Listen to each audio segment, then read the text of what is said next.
ተመልካቾች የፋና ሚዲያ ኮርፖሬሽን የወሉነት ፕሮግራም ተመልሷል። የወሉነት በኢትዮጵያን የጋራ ጉዳይ ላይ ትኩረቱን የሚያደርግ ፕሮግራም ነው። በዚህ ፕሮግራም ላይ ስለ ኢትዮጵያ ትላንት ዛሬና ነገ አንስተን እንወያያለን። ከታሪክና ከትርክት ጋር የተገናኙ ሀሳቦችን እናነሳለን። የተሳሳቱ ታሪኮችን ለማረም እንደዚሁም ለጋራና ለአብሮነታችን የሚሆኑ ትርክቶችንም ለመገንባት ይህ ፕሮግራም ይሰራል። እናንተም ይህንን ፕሮግራም እንድትከታተሉ በዚህ አጋጣሚ በአክብሮት እንጋብዛለን። እስጢፋኖስ አበራ ነኝ። የፋና ሚዲያ ኮርፖሬሽን የወሉነት ፕሮግራም ከመሸጋገሪያ በኋላ ከዛሬ እንግዳው ጋር ይመለሳል።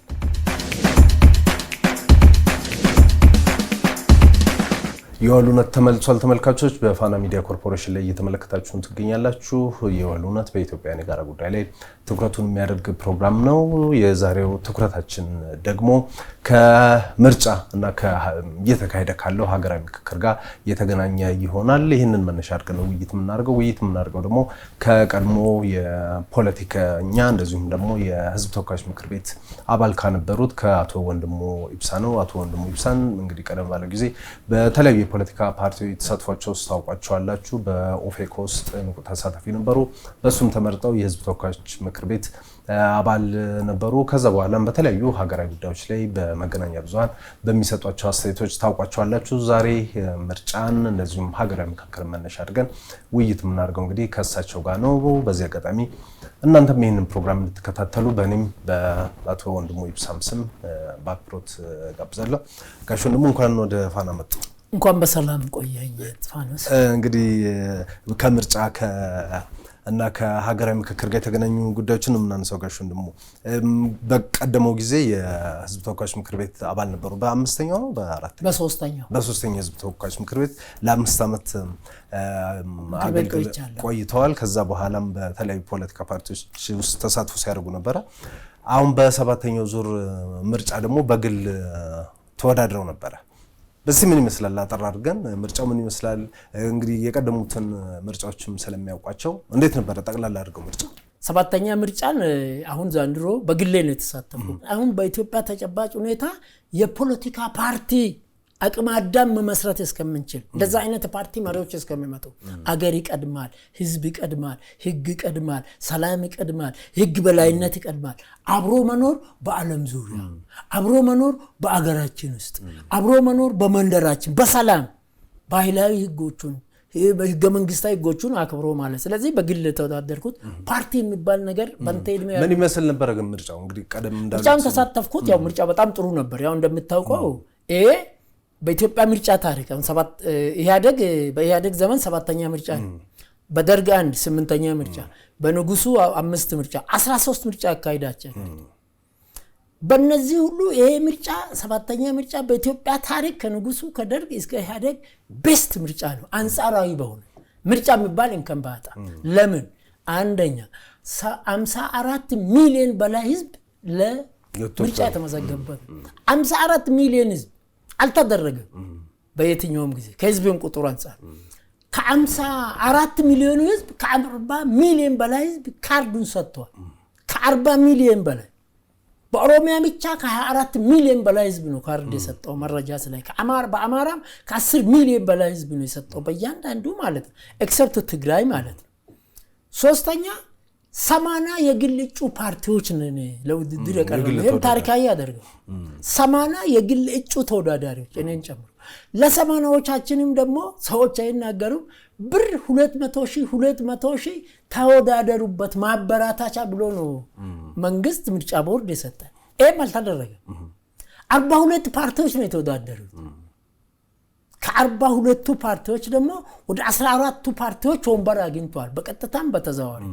አብላጫ ወንበር ያገኘው ብልጽግና ቢሆን። 7ኛ ምርጫ የተካሄደው በኢትዮጵያዊ ፍልስፍና ነው።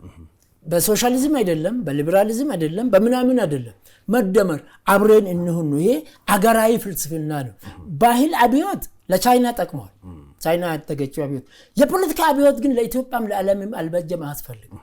አብዮት ማለት አበይ ማለት ነው፣ እምቢ ያለ ማለት ነው፣ አመፀ ማለት ነው።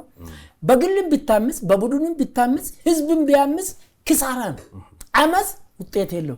ስለዚህ እኔ ምንድነው ይሄ ምርጫ በዚህ አይነት ተወዳደርኩኝ። ኮልፌ ቀራኒዮ ክፍለ ከተማ ምርጫ 24 ነው የተወዳደርኩት። ከኔ ጋር የተወዳደሩት 14 ፓርቲዎችና እኔ 15ኛው ነኝ። አንጻራዊ በሆነ ሁኔታ ካለፉት ግዛቶች የተሻለ ነው። ታዛቢዎችም አሉኝ። ከ14ቱ ፓርቲዎች ባደረኩት ቆጠራ ወደ 8 ፓርቲዎችን በድምጽ እኔ በልጫለሁ። ፓርቲዎች 6 ፓርቲዎች በልጦኛል። ከ6ቱ ብልጽግና ደግሞ በብዛት በልጦኛል። በማሸነፍ ብቻ አይደለም የተወዳደርኩት። ምርጫው 7ኛ ምርጫ አትመዝገቡ አትምረጡ ስለተባለ ግራም ለመጣልና እነዚህ ምርጫ የሚጠሉትን ጸረ ምርጫዎቹን ለመቃወም ነው የተወዳደርኩት። ሞር ወደ ኢትዮጵያዊነት አቀንቃኝ ነውና ምንድነው ኢትዮጵያዊነት ለርሶ? ኢትዮጵያዊነትስ እንዴት የሚገለጽ ማለት ነው? ኢትዮጵያዊነት ማለት አንደኛ በዓለም ታሪክ 3 በጣም ድንቅ መለያ አለ። አንደኛ የሰው መገኛ ነን። ዓለም አረጋግጦልናል፣ ተፈርሞልናል። ጥያቄ የለም። የሰው ዘር መገኛየት ነው ኢትዮጵያ ነው። በዚህ ለየት እንላለን። ኢትዮጵያነት በዚህ ነው። ሁለተኛ በዓለም ታሪክ አሁን በዓለም አቀፍ አትሌቲክስ በሚደረገው 206 አገሮች ነው የሚወዳደሩ። በኦሎምፒክ 206 አገሮች። ዩናይትድ ኔሽን ያወቀው ግን 193 አገሮች ነው። እነዚህ በሙሉ አብዛኞቹ ቅኝ ተገዝተዋል፣ ጥቂቶቹ ቅኝ ገዝተዋል። 193 አገሮችም 206 አገሮችም ከፍም ዝቅም ብሎ ቅኝ የተገዛና ቅኝ የገዛ ነው። ቅኝም ያልገዛች ቅኝም ያልተገዛች ብቸኛ ነፃ ሀገር ኢትዮጵያ ናት። ኢትዮጵያ ውስጥ እንግዲህ ብዙ ብሔሮች ደግሞ አሉ። እነዛ ማህበረሰቦች ደግሞ ትላንትና በአብሮነት የነበሩ ናቸው። በታሪክ እርስ በርስ የተጋመዱ ናቸው። እንደ አድዋ አይነት ትልቅ ድሎችን ያስመዘገቡ ናቸውና በእርሶ መረዳት ኢትዮጵያን ምን ያክል እርስ በርስ የተሳሰረነን? አማራው ከኦሮሞ፣ ትግሬው ከሶማሌው፣ ከአፋሩ ከሌላውም ጋር የኛ የኢትዮጵያውያን መተሳሰር እንዴት የሚገለጽ? አንደኛ ኢትዮጵያ የሁላችንም በሁላችንም ለሁላችንም የተፈጠረች ሀገር ናት። የሁላችንም በሁላችንም ብሎ ማለት ምን መሰለህ? 80ዎቹም ኢትዮጵያ ብሔረሰብ ያለ ሃይማኖት ልዩነት፣ ያለ ቋንቋ ልዩነት፣ ያለ መልክ ልዩነት፣ ያለ ቁመት ልዩነት፣ ያለ ሀብት ልዩነት የተጋባን ነን፣ የተዋሃደን ነን። ቤተክርስቲያናችን አንድ ነው፣ መስጊዳችን አንድ ነው፣ የአምልኮ ቦታዎቻችን አንድ ነው። ሁሉ ደቦስ እንጣ አንድ ነው። የተለያየን ህዝብ አይደለም። አንድ ሰው በሰውነቱ ነው በኢትዮጵያ ውስጥ የሚታወቀው።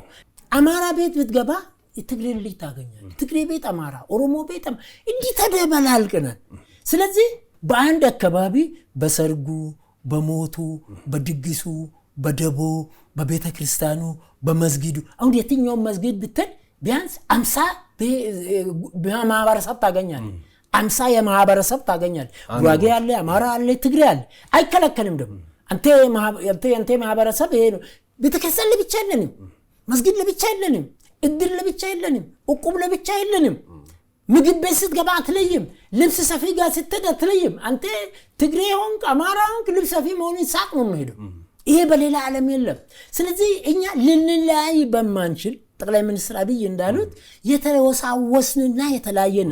ስለዚህ እኛ መለየት ነጭ ጤፍና ጥቁር ጤፍ መለየት እንደማትችል ጠላት ደግሞ ሴራዎች አሉ። ኢትዮጵያውያን መካከል ልዩነት እንዲፈጠር በአማራውና በኦሮሞ፣ በአማራውና በትግሬው፣ በሶማሌውና በአፋሩ፣ በወላይታው፣ በሲዳማው መካከል ልዩነት እንዲፈጠሩ ሆን ብለው የሚሰሩ ትላንትም ሲሰሩ የነበሩ ዛሬም የሚሰሩ ኃይሎች እንዳሉ ይታወቃል። ያልሆነውን ሆነ ያልተደረገውን ተጋኖ ሰዎች እንዲረዱት የማድረግ ስራዎች ይሰራሉና እንግዲህ ይሄ ደግሞ ኢትዮጵያ ከአባይ ጋር በተገናኘ ሊሆን ይችላል፣ ከቀይ ባህርም ጋር በተገናኘ ሊሆን ይችላል። የተፈጥሮ ሀብቶቿን እንዳትጠቀም ከተዳከመች ኢትዮጵያ እኛ ጥቅማችን ይከበራል የሚሉ ኃይሎች አሉና እነሱስ ኃይሎች ኢትዮጵያን ለመከፋፈል ለማዳከም የሰሩት ስራ የለም ወይ ማለት ፈልጌ ነው። በጣም አለ። አንደኛ የኢትዮጵያ ችግር በዓለም ውስጥ በዓመተ ዓለም በዓመተ ምህረት ቅኝ ግዛት አልገዛም አለ። ምገርም ህዝብ እኮ ምገርም ማህበረሰብ እኮ ቅኝ ግዛት እንገዛማል። ቅኝ ግዛት ማን ገዛማል? አንድ ነገር ሄደው አልወረሩ። ስነኩ ግን እንደ ንብ ቀፎ እንደተነካን ተረባርቦ ግብፅን 2 ጊዜ ኦቶማን ቱርክን ደርቡሾችን ብቻ የመጣውን በሙሉ አሳፍሯል። እንግሊዞችን ሞክሮናል። እነዚህ ዓለም ሀገሮች በተለይ አውሮፓዎቹ ዓለምን በሙሉ ሲገዙ ኢትዮጵያ መግዛት አልቻሉም። ቅም አላቸው። አንተ ምንድነው ህዝብ ቅኝ ገዢዎች ቅኝ ግዛት ሊገዙ ስላልቻሉ በእልህ ቅም ቋጥሯል። ይሄን ደግሞ በ1884 ከ1880 ጀምሮ 84 ላይ በበርሊን ተቀምጦ ተፈራርሟል። ኢትዮጵያን ማንበርከክ አለብን። ቅኝ ግዛት ሲመጡ ጣሊያን እድለቢሷ ኢትዮጵያን ገጠመች። ሆ ብለን በአድዋ ላይ ጉድ አደረገ፣ በማጮ ላይ ደገሙ ጉድ አደረገ። ሶማሌንም እንደገና ከኋላ እነሱዋል። በነገራችን ላይ ደርቡሾች ኢትዮጵያን ሲወጉ የደርቡሾች አዋጊ ጄኔራል አሜሪካዊ ነው። ይሄ ሁሉ ሰነዳል። ስለዚህ አሁን ምንድነው የተረባርቦ ኢትዮጵያን በፊት ለፊት ጦርነት ስለማንችል ሙያ የሌላቸውን ገንዘብ የሚፈልጉትን ኢትዮጵያዊነትን የማይፈልጉትን አንደኛ ነፃ አውጡ እንላቸዋለን። ኦሮሞ ነፃ አውጪ፣ ትግሬ ነፃ አውጪ፣ ምን ነፃ አውጪ።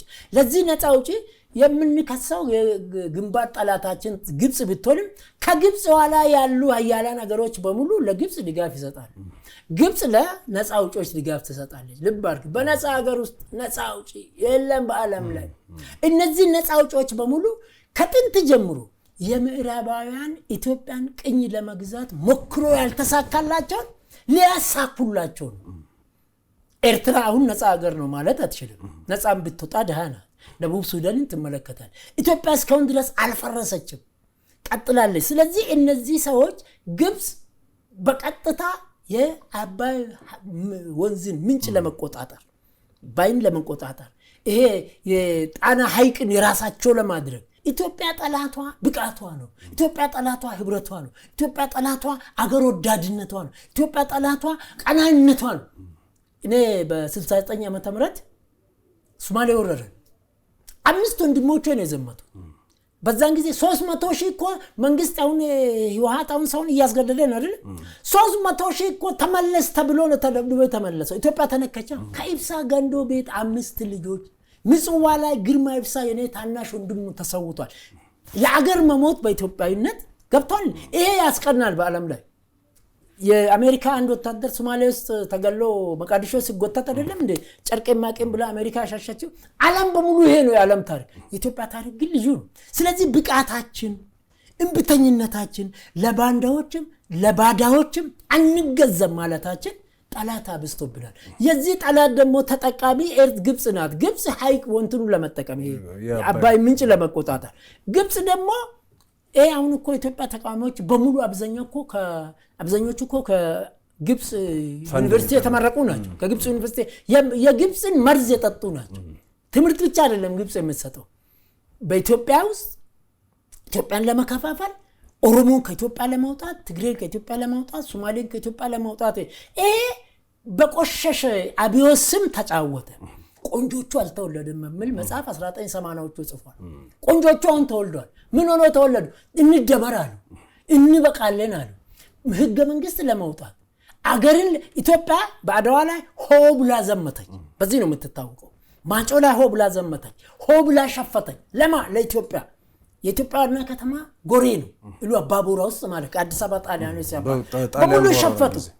እዚህ ጃጋማ ኬሎ የሚባል የ14 ዓመት ልጅ ነው እዚህ ወልሶ አካባቢ የሸፈተው በሙሉ ባይ ሁሉ ሸፈቱ።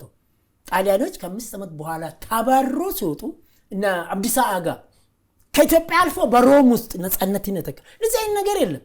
በሁለተኛ ዓለም ጦርነት እና አብዲሳ አጋ ሸፍቶ ሲገቡ ከሁሉም ሀገሮች የተሰባሰቡት ሽፍቶች ናቸው አውሮፓ ውስጥ ተሸፈቱ። የኢትዮጵያን አረንጓዴ ቢጫ ቀይ ባንዲራ ብቻ ይዞ ባንዲራን ያካላሱ አልገባም ያለው ኢትዮጵያዊ ብቻ ነው። ስለዚህ ኢትዮጵያ ጠላቷ ብቃቷ ነው። ኢትዮጵያ ጠላቷ አገራዊ ፍቅሯ ነው፣ ቀናን ህብረቷ ነው። ይሄ ታሪካችን ነው። ይሄ ታሪካችን ጠላታችን ነው። ይሄን ጠላታችን ደግሞ አሁን ይሄ ትውልድ የሌትውልድ ከጥቂቶች በቀር በተፈጥሮ ሄደዋል። ሲያነቡ አልተረዱም። ከተረዱም በኋላ በሁሉ አልተረዱም። አመራራቸውን ብላሽ። ለዚህ ነው 50 ዓመት ፓርቲ መርቶ 50 ዓመት ፓርቲ ሊቀመንበር፣ 40 ዓመት ፓርቲ ሊቀመንበር፣ 30 ዓመት ፓርቲ ሊቀመንበር ሆኖ እኮ አያፍሩም። 30 ዓመት። ስለዚህ ይሄ ጠላታችን ብቃታችን ነው፣ ህብረታችን። ይሄን ደግሞ አሁን የአሁኑ ትውልድ አሁን መደመር ትውልድ ኢትዮጵያዊ ፍልስፍናን ይዞ ነቅቻለሁ አለ። አድዋ ላይ ሆ ብለን ዘመትን በጦርነት ህዳሴ ላይ ሆ ብለን ዘመትን ለልማት። አሁን ደግሞ ለጦርነት አንዘምትም። ለልማትና ለምክክር ለሰላም ለህግ በላይነት ይሄው አገራዊ ምክክር ተጀምሯል እየተካሄደ ነው። ጋሽ ወንድሙ ብዙ ሰዎች ጥያቄ ያነስ እንግዲህ ይነሳ ነበር በፊት ኢትዮጵያ ምክክር ያስፈልጋታል መነጋገር አለባት ሲባል ነበር እና እሱም ሆኖ ነው አሁን ምክክር እየተካሄደ እንደሆነ ይታወቃልና በእርሶ መረዳት ለምንድን ነው ምክክሩ ያስፈልገው? ኢትዮጵያ ለምንድን ነው መምከር ያስፈልጋት? ቅድም እንዳልኩ ምክክር ማለት 3 ጉልቻ አለው ይላል ጀበና በባዮሎጂያችን ጉልቻ ማለት ምንድነው? ንግግር አለ፣ ውይይት አለ፣ ድርድር አለ። ንግግሩ ኖርማል ነው፣ በቤተሰብ ውስጥ የተጀመረ ነው። የት ነው የተጀመረው ንግግር? በቤተሰብ ውስጥ ነው። ይሄን አገራዊ ምክክር የሚቃወሙ የሚጠሉ የሚፈሩት ቤተሰብ የሌላቸው ናቸው። በ20 ዓመትም በ70 ዓመትም በ30 ዓመትም በ40 ዓመትም ቤተሰብ አልመሰረተ ሰው ንግግር አይችልም፣ ውይይት አይችልም፣ ምክክር አይችልም። ስለዚህ ይፈራሉ። አሁን አይተህ እንደሆነ ግንባር ቀደም የአገራዊ ምክክር ኮሚሽነሮቹን የሚያጣል በነገራችን ላይ 11ዱም የአገራዊ ምክክር ኮሚሽነሮች ቤተሰብ ያላቸው ልጅ ያላቸው የልጅ ልጅ ያላቸው ናቸው አብዛኛው። ፕሮፌሰር መስፍን አርአያ ገርጂ አካባቢ ለ6 እና ምናምን ዓመት የኢድር ሊቀመንበር ነበር። ግራስሩት ውስጥ የኖሩ ናቸው። ከማህበረሰቡ ጋር የኖሩ ናቸው። ቅድም እንዳልኩት ውይይት የሚችሉ ንግግር የሚችሉ የት ነው የጀመሩት? ቤተሰብ ውስጥ ባልና ሚስት፣ ልጅና እናት፣ ልጅና ባል። አሁን በግንባር ቀደም ወጥቶ እኮ አያፍሩም። አንተ በ70 ዓመት ትዳር የለው በ70 ዓመት ቤት ማለት እኮ ፎቅ ሰጥተህ እዛ ውስጥ ብቻ መኖር አይደለም። አንድ ሰራተኛና አንድ እንትን መኖር አይደለም። ይሄ ሆቴል ነው፣ ይሄ ፎቅ ነው። ይሄ ምክክር ኢትዮጵያዊ ነው። ከየት መጣ? ገበሬ የኖረበት ነው። ባልና ሚስት የሚኖሩበት ነው። ልጅ ያሳደግንበት ነው። እኔ አባትና እናቴ ሲነጋገሩ ብቻ አይደለም 1972 ጥቅምት 12 አሁን ትዳር ይዤ አሁን 48ኛ ዓመቴ ከአንድ ሚስት ጋር አሁን ከልጆቼ ጋር ወደ 20 ቤተሰብ ደርሰናል። 20 ልጆች 7 ልጆች አንድ ላይ ስንሆን በዚህ ነው ኖር ነው። ግጭት አለ፣ ቅራኔ አለ፣ ጠብ አለ፣ ፋሲካ አይደለም። ነገር ግን እንትና አለ ምክክሩ ስር ንግግር አለ፣ ውይይት አለ፣ ድርድር አለ። እኛ ቤተሰብ ያለው ሰው ሚስት ልጅ ያለው ሰው በየቀኑ ምን አለ? ክርክር አለ፣ ፍቅር አለ፣ ጠብ አለ። ድርድር ማለት ሰጥቶ መቀበል። ክርክር ግን የለም። ክርክር ካለ አንዱ አሸናፊ አንዱ ተሸናፊ። አሁን የአገራዊ ምክክርን እኔ ማደንቅበት ኢትዮጵያኖች በሙሉ አሁን እኮ የዓለም ዜና ሆኗል። 4,000 ሰዎች አይተ እንደሆነ የሌለ የሰው በኢትዮጵያ ማህበረሰብ የለም። ብሔረሰብ ላይ በሙሉ 80ውን ብሔረሰብ ተወክሎበታል። ሁሉም ወረዳ ከ1300 ወረዳዎች ማለት የኢትዮጵያ የታወቀ ወረዳ በአሁኑ ጊዜ 547 ነው። ለፓርላማ 547ን በሁለት እጥፍ የበለጠ የአካባቢ የመንደር ተወካዮች ተገኝተውበታል። የሁሉም ፓርቲ አመራሮች ተገኝተዋል። ነገር ግን ድሮ ብሔርተኛ ማለት የአንድ ብሔር ባህሉ፣ ታሪኩ፣ ቋንቋው፣ እምነቱ፣ እውነቱ፣ ልብሱ፣ ምግቡ ሲሰደብበት በብሔር በለብሔር ብል ትክክለኛ ብሔርተኛ ይባላል። አንድ ብሔር ትላንትና ሰማን ሰምቼም አላቅ ብሔር ማለት ነው። ጂኦግራፊ አስተማሪ ነኝ አቀለው አነባለሁ። 80ውን ብሔረሰብ እኔ ማህበረሰብ ነው። አንድ ጥቁር ልጅ አለች አይደለም እንደ ኢትዮጵያ ጠራችኝ አለች። ስለዚህ ይሄንን አይወዱም እነዚህ። ይሄንን አሁን እግዚአብሔር ያሳይ ፕሮፌሰር መስፍን አርአያ ጥበበኛ ናቸው። በደርግ ጊዜ ጦርነት ለክ የለው እሳቸው የአማኑኤል ሆስፒታል ሜዲካል ዶክተር ናቸው፣ የአእምሮ ሐኪም ናቸው። ዶክተሮች ሐኪሙ ወታደሮች መጡና ካቶሎጂ ቦርድ አውጣኝ ይላሉ፣ ይመረምራሉ። ምንድነው? አንዱ አይን ይላል፣ አንዱ ምን ይላል፣ ሁሉ አንዱ ጆሮዬን አልሰማም አለ። መረመረው ዶክተር ፕሮፌሰር ቢመረምር ምንም ነገር ብል ጆሮ ሰላም ግራ ገባው። ሰውዬ በቃ አልሰማም ይላል። ፕሮፌሰር መስፍን ሲናገር ዝም ይልና በዘዴ ሌላ ጊዜ ራሱ ይጮሃል። ጠረጠረ ምን ያህል ዊዝደም እንዳለው ፕሮፌሰር። ከሰው አእምሮ ወደ ኢትዮጵያ አእምሮ፣ ከሰው ሐኪም ወደ አገር ሐኪም፣ ሰዎችን ማዳን አልፎ ኢትዮጵያን ለማዳን የመጣ እግዚአብሔር የፈቀደው ኢትዮጵያ ህዝብና ኢትዮጵያ መንግስት የመረጠው ሰው መሆኑን ለማሳየት ከዛ 30 ቀን ከቆየ በኋላ በሚቀጥለው ቀን ነገ ጧት መጀመሪያ አንተን ነው ማይ በጊዜ ነው አለ። እስኮት ተዘጋጅቶ ቆይ መጀመሪያ መጣ ሰውዬ ወታደር ይጠራል ፕሮፌሰር አይመጣም። እሱ ነው ይጠራል። 29ኛ ላይ ወታደሩን በመስኮት እያየ ጥሪ አለ ይገለገላል አቤት ብሎ ዘለ ጆሮ ይሰማ ይሄ አሁን ለንተ በሐሰት መስማት አይችልም ብዬ ቢሰጥ ኢትዮጵያ ወታደር ታጣል አገር ወታደር የሌላት አገር ደግሞ ቤት የሌለው ሰው አጥር የሌለው ሰው በር የሌለው ስለዚህ ጥበበኛ ናቸው ነው ጥበበኛ ናት ሁሉም እዛ ውስጥ ያሉት ማንንም ጠይቅ በሙሉ ቤተሰብ ያላቸው ከቤተሰብ አልፎ እንደኔ አሁን የአያቶች ልጆች የሚያሳድጉ ናቸው እነዚህ ምክክር የሚቃወሙት ፕሮፌሰር ምንድነው የሚጠበቀው ውጤት አሁን የሚጠበቀው ሚራክል አይደለም ከዚህ ከአገራዊ ምክክር አብዮት አይደለም ይሄ አገራዊ ምክክሩ ክርክር አይደለም አንዱ አሸናፊ በረና ፍየል በረና ምናምን አንዱ አሸናፊ ነው የጋራ አሸናፊነት ሁሉም አሸናፊነቱ አክልሉ ዋንጫው የኢትዮጵያ ነው ገብቷል እንዴ ይሄ ኢትዮጵያ ዋንጫ ለማግኘት ይሄ አሁን ብራዚል እና ምናምን ስፔን በቀደም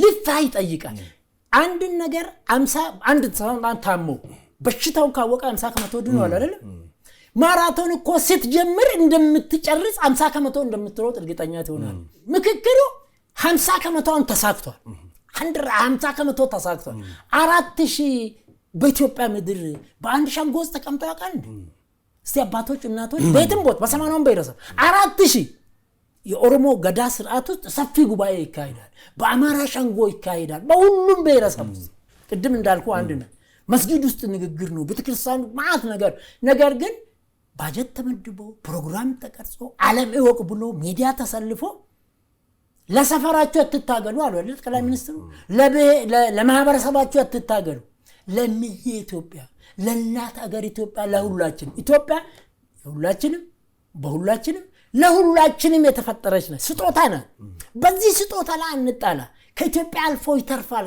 ሀብቱ ስለዚህ አዝጋሚ ነው አዝጋሚ ማለት አሁን 50 ከመቶ ጀምረናል እርግጠኛ 2019 ይሄ ብሔራዊ ምክክሩ የሚያመጣው አብዛኛው 8 የተያዙ አጀንዳዎችና እዛው ተጠቃለሉ በርካታዎች ለምሳሌ በነፃ ሀገር ውስጥ ነፃ አውጪ የሚባል በኢትዮጵያ ምድር መኖር አለበት 4000 ወይን ካጸደቁልን እኔም ጫዋለሁ አንተም ትጫዋለህ በነፃ ሀገራችን ውስጥ ነፃ አውጪ አንፈልግም አብዮት የሚባል ነገር ከፋፋይ ነው አንፈልግም በእድገታችን በባህላችን እየተማማርን ኢትዮጵያ እኮ የገደለ ባልሽ የሞተ ወንድምሽ ሐዘንሽ ከይጣጣ ከቤት ሸለጣ ነው ከዚህ ምክክር በኋላ በነፃ ሀገራችን ውስጥ ነፃ አውጪ እንዲኖር አንፈልግም ስለዚህ የሚጠበቀው በነፃ ሀገር ውስጥ ነፃ አውጪ የሚባል ፓርቲ ሊኖር አይችልም ካለም እንቀበልም በኢትዮጵያ ውስጥ ካሁን በኋላ ዘምተናል ከአድዋ ድል እስከ በቀደምለቱ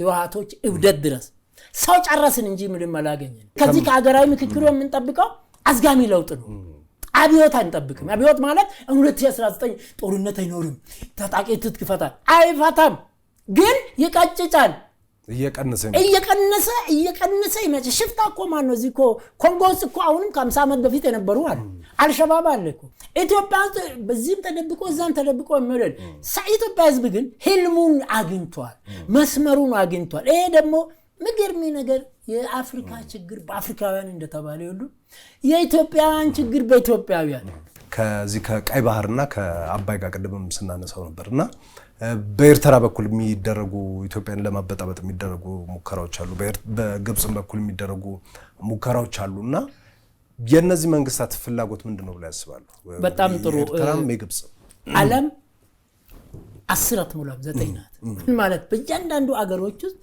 የጸጥታ ችግር የግጭቶች ችግር አይጠፉም ያሉ የነበሩ ያሉ የሚኖሩ ነገር ግን እነዚህን ችግሮች መቆጣጠር ነው ኢትዮጵያ ከጥንት ጀምሮ ከውጪ የሚመጡት ባንዳዎቹንም ባዳኖቹንም አሸንፋ ተቆጣጥራ ይኖራለች መቼ ኢትዮጵያን እንደአሁኑ ነክቶ ቆንጆ ትውልድ ሳይወለድ አሁን እኮ ቆንጆ ትውልድ የሚለው የመጨረሻ ቆንጆ ስልኮ በአእምሮም ጭምር ነው መልክ ብቻ አይደለም በአእምሮም ጭምር ብቃታቸው የተጋሩ ልጆች ለምንድን ነው አንዋገማሉ this is beautiful very fundamental ትውልድ ተወልዷል መደመር ነው የምንፈልገው የኢትዮጵያ እናቴ ናት ባህርዳር ቢኖር ሐዋሳ ቢኖር መቀሌ ቢኖር አዲስ አበባ ቢኖር መንደሬ ነው አገሬ ነው ብሎ ምን ያሳያል ኢትዮጵያዊነት ከምን ጊዜም በላይ ኮምፓክት ሆኗል ኢትዮጵያ መካከል ሶሊዳሪቲ ያስፈልጋል እኛ አንድ ቤተሰብ ነን ሶሊዳሪቲ ከግብጽ ጋር ከሌላ ጋር ዲፕሎማሲያችን እኛ አንድ ነው ስለዚህ ግብጽም ዘንድሮ አይደለም በ1871 1872 እኮ ጉንደት ላይ ሞክራለች ቱርክ ሞክራ አሁን እኮ ኢትዮጵያ ያነ ጊዜ እኮ ኃይለ ሥላሴ ሲጠፋ እኮ ኢትዮጵያ ጠቅላላ መለዮ ለባሽ 40 ሺህ እኮ ነው ስቴፋኖ ዛሬ ኢትዮጵያ በምድር ዛሬ ኢትዮጵያ በአየር ዛሬ ኢትዮጵያ በባህር ኃይል ዛሬ ኢትዮጵያ በሚሊሻ በክልል ፖሊሶች ዛሬ ኢትዮጵያ ህዝቡ ገበሬው ቁጭ ብሏል እኔ አሁን በየቀኑ ጠበቃ ስለሆንኩ ከገበሬ ጋር ነው ሙሉ ከነጋዴ ጋር ነው አብዛኛው ፖለቲከኛ ባለስልጣን ያገኘኝ ከ2013 ጀምሮ የፓርቲ ፖለቲካ ነፃ ኢትዮጵያዊ ነኝ የሀገሬን ፖለቲካ ግን ለተሞተ ጨመረ ሞተን አጽሜም ይሰራል ያለፉት ኢትዮጵያውያን አጽማቸው እኮ ዛሬ እንቀሳቀስ ስለዚህ ግብጽ መጣ ኤርትራ መጣ ታልባ ብንጫጫ ባንድ መቆጫ እኔ በነፃ አገር ውስጥ ነፃ አውጪዎችን የሚጠረበት ነገር አለ አቋም የላቸው እነዚህ ኢትዮጵያ ላይ የሚቀናቀኑ ሰዎች ምቀኝነት አቅምም የላቸው አቋም ማለት ኢትዮጵያን ኦሮሚያን ከኢትዮጵያ አወጣለሁ ብሎ 50 ዓመት ታግሎ መጻፍ ጽፎ ምን ይያለ ነው ያለ ኢትዮጵያ አወጣኝ ብዙዎቹ ማለት ይችላል የህወሓት ጋጃይንቶቹ 2013 በተካሄደ ጦርነት ፊቶራሪ የነበሩ ሰዎች ተሳስተናል የ2013 ምንድነው ሰበር ዜና የህዋቶቹ ሰበር ዜና አንባቢ ጋዜጠኛ አንድ አሁን ዛሬ እናንተ ሚዲያ ላይ ነገር ዳመራ እሱ አሁን ተሳስቻለሁ እያለ ይው አቋም የላቸው አቅም የላቸው አቅልም የላቸው አቅል ማለት ደግሞ ፎርካስት ማድረግ አይችሉ መተንበይ አይችሉ ምን ይመጣል በርግጠኝነት ኢትዮጵያ ጠቅላይ ሚኒስትር እንዳሉት አይደለም ግብጽ አይደለም ኤርትራ አይደለም ሻቢያ ማን መንጆሪኖ ናት አዲስ አበባን ፋኖና ሻኔ ስለከበበ ጎትቶ አዲስ አበባ ያስገባና አልትላለች ሰሞን እነዚህ አቅም የሌላት መንጆሪኖ አቋም የሌላት መንጆሪኖ አቅል የሌላት ያኔ ታንክ ይዞ ምን ይዞ አልቻሉት ነው ምስ ሪዲንግ ምስ አንደርስታንዲንግ ምስ ሊዲንግ ነው ማለት በነገራችን ላይ ኢትዮጵያ ፓርቲዎች 90% ፓርቲ የሚባል ፓርቲ ፖለቲካ ነው ማለት ፖለቲካ ፓርቲ የለም የፓርቲ ፖለቲካ ሊቀመንበር ማለት እኮ ነው የህገ ወጥ ቡድንም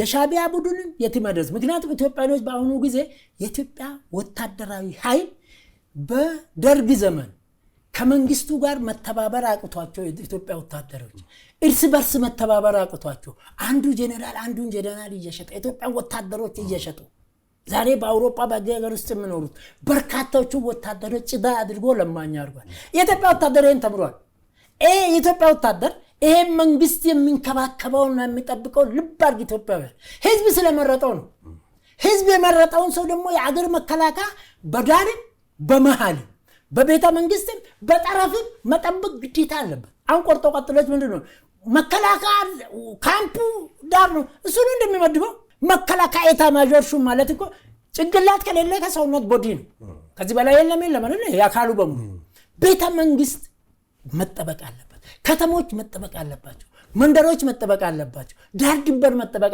አሁን በአብይ ላይ በብልጽግና ላይ የሚጮሁ ሰዎች ስለተሸነፉ ስለከሰሩ ስለተቸገሩ ባጭር ቋንቋ ሟርተኞች ፔሲሚስቶች ነጋጠባቸው ኢትዮጵያ ስትፈርስ ጨለምተኞች ተሸነፉ ኢትዮጵያ ደግሞ አሸነፈች ጨለምተኞች ከሰሩ ኢትዮጵያ ደግሞ አተረፈች ትርፉ ምንድነው ህዳሴን አተረፈ ትርፉ ምንድነው አገራዊ ምክክር ጀመር ትርፉ ምንድነው የአሰብ ወደብ ቀይ ባህር የኢትዮጵያ የተፈጥሮ ድንበራችን ነው አሉ ለነባ ነው አባነጋ ነው ያለው አፄ ዮሐንስ ነው ተዋደቀለት ካነ ችግሩ አብይም ጭምር አፄ ዮሐንስ አሉላ አባነጋ ዳር ድንበራችን አፄ ምኒልክ እነዛ ሰዎች እና አስራት ገብሩ አስራት ተጸጽቶ አንለቅም ይያሉ እየታገሉ ነው እና ጀነራል ጻድቃን እየተጸጸቱ ነው ስለዚህ እኔ ምንድነው ብንጫጫ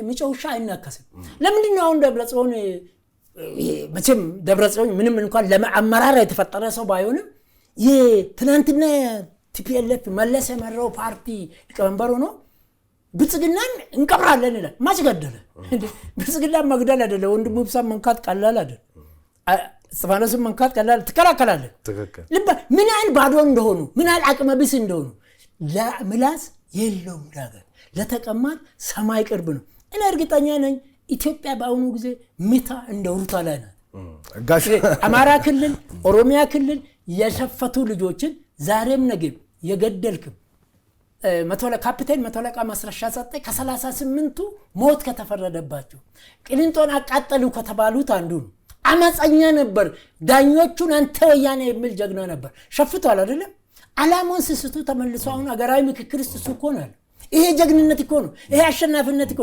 ዛሬ ገዳይ ወዳሉ ገቦፈሬስ አይሰራም ዛንቱ ምንድነው አማካሪ ወዳሉ ተመካካሪ ወዳሉ ሰላም ሰባኪ ወዳሉ ወደሚል ዘፈን መምጣት አለ ግጥማችን መቀረብ ስለዚህ እኔ ተንጫጫም አልተንጫጫም አገራዊ ምክክሩ መና አያወርድም 50% ተሳክቶለታል ሟርተኞች ፔሲሚስቶች ጨለምተኞች ከስሯል ኢትዮጵያ ተርፋለች እኛ ማህበረሰብ ነን እኛ የገዳይ ባገዳ ልጆች ነን እኛ የተጋሩ ልጆች ነን ሊያጣሉን ነው ብሔረሰብ መጣ አብዮት መጣ ተሰቃየን ስለዚህ ፌደራላዊት ኢትዮጵያ አሁን በተጀመረውና በበለጠ በተለይ መንግስት በነፃ ሀገር ውስጥ ነፃ ወጪዎችን እያወደስን አገርን እናስቀጥል እንችላለን ስለዚህ ምክክሩ ይሄን ሁሉ ችግር ይፈታል ይሄን ሁሉ ችግር 50% ፈቷል ነው ማለት እኮ በጣም እንዳይገናኙ እኮ ተደርጓል ምርጫ አትመዝገቡ አትምረጡ ህዝቡን ባል ተሳክቶልናል ድሮም በአንድ ጀንበር አልተገነበችም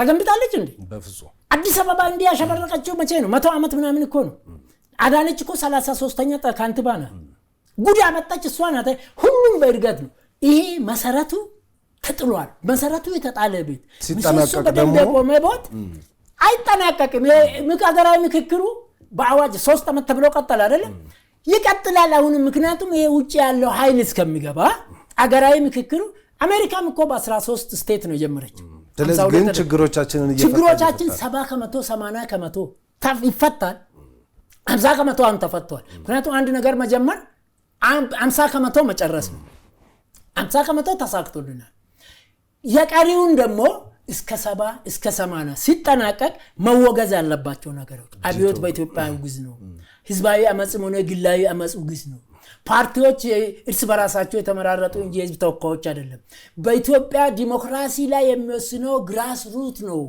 ፖለቲከኞች በኢትዮጵያ ህዝብ 130 ሚሊዮን ህዝብ ህገ መንግስት ላይ አትወስኑም በኢትዮጵያ 130 ሚሊዮን ህገ መንግስት ማስተር ፕላኑ እሴቱን የሚወስነው የ80 ገበሬ አርብቶ አደሩ አርሶ አደሩ ነጋዴ ተወካይ ነው እዚህ ውስጥ ሀብታሞች አሉ አንድ 15 አውሮፕላን ያለው አንድ ኢትዮጵያዊ ነው ይቻለው እዚህ ውስጥ በግል አንድ 15 አውሮፕላን ያለው ፓይለት አለ እነዚህ ሁሉ አሉ ባለሀብቶች አሉ ድሆች አሉ አካለ ጉዳተኞች አሉ በኦሮምኛ አንድ ተረት አለ ሽምግልና ይቀመጣል ኦሮሞ ሁሉ ጊዜ ምክክሩ ባህል ነው በሁሉም ኢትዮጵያኖች ውስጥ በተለይ በኦሮሞ ማለት ነው እርቅ ሲደረግ የተገዳደሉ አሉ ምን አሉና እንብ ብሎ ያስቸግራል ሰው ይመጣል ወደ ሽምግልና ሲቀላቀል ስም ይጠየቃል ሮሪሳ ካሉ ወደ ይቆማል ዱቢና ቡልቱ ይባላል ሮሪሳ ማለት ጠበኛ ማለት ጉልበተኛ ማለት ዋቆ ይባላል የመጣ ሰው አንተ ዋቆ ማለት ዋቃ ማለት ነው ዋቆ ማለት እግዚአብሔር ማለት እግዚአብሔር መጣ ከዚህ በላይ ምን ይምጣ ነው ማለት ይታረቃል በሌላ በኩል ደግሞ ይሄንን አሁን ዋቆ መጣ ዋቃ መጣ እግዚአብሔር መጣ ሰው ዋቆ የሚባል ሰው ሳውር እግዚአብሔር ነውና ብሎ እንብላል አይደለ ከዚህ በላይ አንድ ንገሪ እግዚአብሔር ቢወርቅብ ይሻላል ወይስ ህዝብ ቢወርቅብ እግዚአብሔር ቢጠላ ይሻላል ወይስ ህዝብ ቢጠላ ይሻላል ይባላል እግዚአብሔር ቢወርቅብኝ ህዝብ ነው የሚያነሳልኝ ስለዚህ እኔ ከህዝብ ውጭ አይደለም ብሎ ይታረቃል ከዚህ ከ4000 አገራዊ ምክክር አዛውንት ቦጋለ ሳይድን የዲያስፖራዋን ልጅ ማሜ ወርቁን ሺዎቹን በየጊዜው የሚወጡት ከነዚህ ውጪ የሚወጣ ሽፍታ አለ እንደነገርኩ ስማሪም ሲያነብም ሲረዳም አመራር ሲሰጥም ትክክል ያለው ነው ያለ አንዳንድ ሰው ደግሞ ተፈጥሮ ከልደቱ እስከ ለተሞቱ ለስቃይ ተፈጠራል ስለዚህ ጋር ደግሞ ተስፋ ያለው ነገር ነው ትልቅ ተስፋ አለ ተስፋው ግን 2019 ዓመተ ምህረት አንድም ቦታ ተኩስ የለም አይደለም ይሄ ቆርጦ ቀጥሎ ችግሩ 70% 80% እየተቀረበ ለምሳሌ 2013 2014 እዚ ለገጣፎ ለገዳዲ ዶሴ ቀርቻለሁ እኔ መውጣት ፈርቼ ይሄ በሙሉ ቱክስ ስለነበረ ማለት ዛሬ የለም እኮ ስለዚህ ከምክክሩ በኋላ እነዚህ ሁሉ ነገሮች ይቀርፋሉ ነው አመጽ የቡድንም የግለሰብም የሽፍታም የፓርቲም አንፈልግም ይሄ ሀገራዊ ምክክሩን እግዚአብሔር ሳካርግልን እነዚህ አርባኞቹን የአድዋ ጀግኖች ናቸው የህዳሴ ጀግኖች ናቸው ይሄን እድል ስላገኛችሁ እንኳን ተሳካላችሁ እኔም ኢትዮጵያኖችን በሙሉ እንጸልይላችሁ ይሳካላችሁ በርቱላሉ እስጢፋኖስ በጣም አመሰግናለሁ በጣም እናመሰግናለን እኛም ያው ጊዜ ስለሌለን ነው እንጂ ብዙ ብናነሳ ጥሩ ነበር ጋሽ ወንድሙ ይብሳ በጣም ስለመጡ እናመሰግናለን ሌላ ጊዜም እንደዚሁ ተገናኝተን ደግሞ እንደምናወራ ተስፋ እናደርጋለን ደስ ይለኛል ተመልካቾች እናንተንም እናመሰግናለን ተከታተሉ የቆያችሁት በፋና ሚዲያ ላይ የወሉነት ፕሮግራም ነው የወሉነት በኢትዮጵያ የጋራ ጉዳይ ላይ ነው ትኩረቱን የሚያደርገው ዛሬም ቆይታ ያደረግነው ምርጫና ሀገራዊ ምክክር መነሻ አድርገን ከፖለቲከኛ እንደዚሁም ከቀድሞ የምክር ቤት አባል ከአቶ ወንድሙ ይብሳ ጋር ነው ቆይታ ያደረግነው በቆይታችን ብዙ ሀሳቦችን እናነሳነው ሀሳቦች አስተያየቶች ካሉ ብትሰጡን እንወዳለን እስጢፋኖስ አበራ ነበርኩኝ የፋና ሚዲያ ኮርፖሬሽን የወሉነት ፕሮግራም በሚቀጥለው ሳምንት እንደዚሁ ሌላ አጀንዳ ሌላ እንግዳ ይዞ ይመለሳል እስከዛው ተመልካቾች በእያላችሁበት መልካም ጊዜ ይሁንላችሁ